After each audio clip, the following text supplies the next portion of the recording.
आप देख रहे हैं सिटिंडिया न्यूज़ चैनल हक की आवाज़।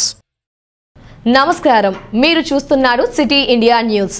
దేన్నైనా అమ్మడంలో గుజరాతీ మార్వాడీల తర్వాతే ఎవరైనా అని మన గుజరాతీ ప్రధాని మోదీ సార్ నిరూపిస్తున్నారు।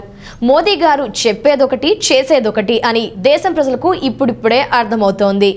నల్లధనం వెనక్కి తీసుకువచ్చి పేదల ఖాతాల్లో వేస్తానని చెప్పిన మోదీ సార్ అధికారంలోకి రాగానే పెద్ద నోట్లను రద్దు చేసి పేద మధ్యతరగతి ప్రజల జీవితాలని మరింత ఛిద్రం చేశారు।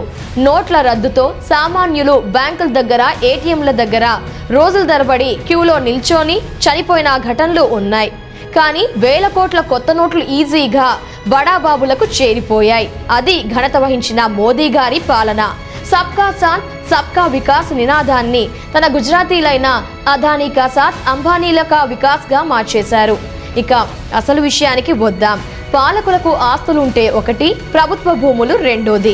ప్రభుత్వ రంగ సంస్థలు డెవలప్మెంట్ పేరుతో ప్రభుత్వ భూముల్ని తెగ మీద ఆదాయం సమకూర్చుకోవడం ఒక మార్గం అయితే, ప్రభుత్వ రంగ సంస్థల్ని తాకట్టు పెట్టి తన వన్ దిమాక్ అదులైన వ్యాపార దిగ్గజాలకు లబ్ధి చేకూర్చి ఫలితంగా అంతకు మించి ఆర్థిక ప్రయోజనాల్ని పొందడం పాలకులు చేసే పని। ఇందులో మనకి గుజరాతీ ప్రధాని మోదీ సార్ రెండాకులు ఎక్కువే చదివేశారు। ఇప్పటికే 1.76 లక్షల మంది పనిచేసే ప్రభుత్వ రంగ టెలికాం సంస్థ BSNL మూసివేత వెనుక తన జాన్జిగ్రీ దోస్త్ ముఖేష్ అంబానీకి చెందిన జియోకు లబ్ధి చేకూర్చడమే కారణమని విమర్శలు వెల్లువెత్తుతున్నాయి। ఇక 42 కోట్ల పాలసీదారుల్ని 31 లక్షల కోట్ల ఆస్తుల్ని కలిగి ఉన్న ప్రభుత్వ రంగ బీమా సంస్థ LICలో కొంత భాగం ప్రైవేటీకరణ చేసేందుకు మోదీ సర్కార్ రంగం సిద్ధం చేస్తున్నారు।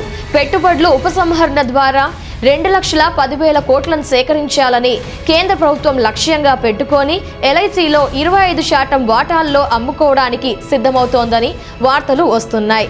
మొత్తం 10 లక్షల కోట్లకు LIC విలువలు అమ్ముకోవాలని మోదీ సా ఆలోచనగా చెబుతున్నారు। ఇక రీసెంట్గా ఆంధ్రుల హక్కు విశాఖ ఉక్కు కర్మాగారాన్ని ప్రైవేటు పరం చేసేందుకు మోదీ సర్కార్ కుట్రలు చేస్తోంది। ఇప్పటికే BSNL LIC రైల్వేలను దశల వారీగా అంబానీలు అదానీలకు అమ్మకానికి పెట్టేసిన మోదీ సర్కార్ మరో 2 ప్రభుత్వ రంగ సంస్థల్ని కూడా ప్రైవేటీకరణ చేసేందుకు సిద్ధమవుతోంది। తాజాగా Oriental Insurances, United India Insurance సంస్థల్ని సైతం ప్రైవేట్గా చేసేందుకు మోదీ సార్ స్కెచ్ వేస్తున్నారని సమాచారం। ఇలా ప్రభుత్వ రంగ సంస్థల్ని బహుళజాతి సంస్థలకు తాకట్టు పెడుతూ తోటి గుజరాతీ వ్యాపారులు అయిన అంబానీలు అదానీలకు ప్రయోజనాల్ని కలిగిస్తూ మన నమో మోదీ కాస్త నయా మార్వాడీగా మారిపోయారని సెటైర్లు పడుతున్నాయి। గుజరాతీలైన మోదీ, అమిత్ షాలు మరో 2 గుజరాతీలైన అంబానీలు అదానీలకు దేశానికి తాకట్టు పెడుతున్నారని విమర్శలు వెల్లువెత్తుతున్నాయి। కాంగ్రెస్ యువరాజు రాహుల్ గాంధీ అన్నట్టు హోమ్ దో హమారా దో అంటే మేము ఇద్దరం, మా వాళ్ళు ఇద్దరు ప్రభుత్వం అన్నట్లుగా మారిపోయింది। మోదీ సార్ తీరు ఇలాగే ఉంటే త్వరలో దేశవ్యాప్తంగా BJP విముక్త భారత్ నినాదం ఒప్పుకున్నా ఆశ్చర్యం లేదు।